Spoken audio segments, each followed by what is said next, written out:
హే YouTubers, one more recipe అన్నమాట. Tomato rice నా స్టైల్లో ఎలా చేసుకోవాలి ఏంటి అనేది నేను మీకు వీడియోలో చూపిస్తున్నాను.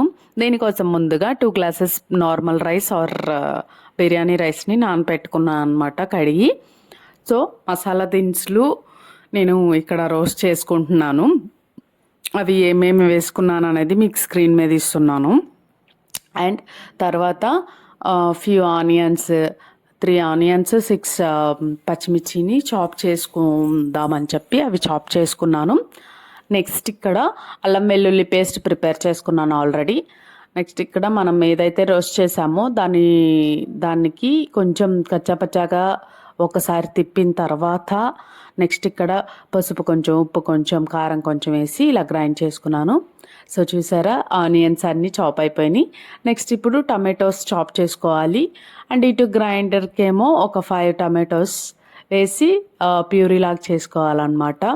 సో నేను వీడియోలో అన్నీ మీకు క్లియర్గా ఇచ్చాను, needs to be chopped, needs to be grind అని చెప్పి. సో ఆ ప్రొసీజర్ని ఫాలో అయిపోండి. సో నేను ఇక్కడ మసాలా దినుసులన్నీ వేసేసుకుంటున్నాను. బిర్యానీకి ఏమైతే అవసరమో అవన్నీ వేసేసుకున్న తర్వాత కొంచెం జీలకర్ర వేసి కసూరి మేతిని బాగా స్మాష్ చేసేసాను. నెక్స్ట్ కొంచెం సోంపును వేసాను అండ్ గసగసాలు వేసాను. నేను సాజీరా ఇవన్నీ కూడా అందులో ముందే వేసేసాను అనమాట. గసగసాలు వేసేసిన తర్వాత బాగా కొంచెం అవి బ్రౌన్ కలర్ వచ్చాక మనం చాప్ చేసుకున్న ఆనియన్స్ వేసేసి పసుపు కొంచెం, ఉప్పు కొంచెం వేస్తే త్వరగా ఉడుకుతుంది కాబట్టి అవి వేసేసాను. అవి కొంచెం ఉడికిన తర్వాత అల్లం వెల్లుల్లి పేస్ట్ వేసేసాను. సో అల్లం వెల్లుల్లి పేస్ట్ వేసిన తర్వాత ఇక అవి కొంచెం పచ్చివాసన పోయే వరకు ఉడికిన తర్వాత ఇక్కడ టమాటో చాప్ చేసుకొని పెట్టుకున్నాం కదా, అవి కూడా వేసి ఇట్లా ఉడుకుతున్న టైంలో మనం ఏదైతే రెడీ చేసి పెట్టుకున్న ప్యూరీ ఉంటుంది కదా, అది వేసేసి దాంట్లో కొంచెం వాటర్ పోసి వేసేసాను. ఇలా నూనె పైకి తేలుతుంది అన్నప్పుడు ఇక్కడ మనం అన్ని మసాలా దినుసులు వేసుకోవాలన్నమాట. ఆల్రెడీ మనం అన్ని గ్రైండ్ చేసి పెట్టుకున్నాం కదా, ఉప్పు, కారం అండ్ పసుపు ఇందాక ఆల్రెడీ వేసాం కాబట్టి అవసరం లేదు. మనం గ్రైండ్ చేసి పెట్టుకున్న మసాలా అది ఉంటుంది కదా, అది వేసేసాను. వేసేసి నా దగ్గర చికెన్ది ఉందన్నమాట, చికెన్ మసాలా ప్యాకెట్, అందులో కొంచెం వేసాను అనమాట. కొంచెమే వేసుకోండి, నేను ఎక్కువ పడింది అది. సో అది నేను రిమూవ్ చేశాను, అది మొత్తం వేసిందంతా తీసుకోలేదు, కొంచెమే వేసాను.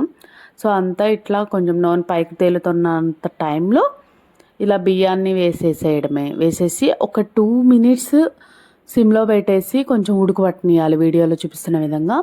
అప్పుడు ఉడకబట్టాక ఈ గ్లాస్తో నేను బియ్యాన్ని 2 గ్లాసెస్ తీసుకున్నాను. 4 గ్లాసెస్ ఆఫ్ వాటర్ తీసేసుకున్నాను. తీసేసి మంచిగా కలిపేశాను మొత్తాన్ని, మిశ్రమాన్ని కలిపిన తర్వాత ఈ స్టేజ్లో ఉప్పు, కారం ఏమన్నా సరిపోకపోతే అడ్జస్ట్ చేసుకోవాలన్నమాట, వేసుకోవాలి. అండ్ మసాలా దినుసులు కూడా అవి చూసుకోవాలి, సరిపోతుంది మ్యాక్స్. అంతా అయిపోయిన తర్వాత నాకు మిశ్రమం ఆ బౌల్లో పట్టలేదు, సో ఇంకో బౌల్కి షిఫ్ట్ చేశాను. ఇలా నీరు తీస్తుందన్నప్పుడు కొంచెం 2 టేబుల్ స్పూన్ ఆఫ్ గీ వేసుకోండి.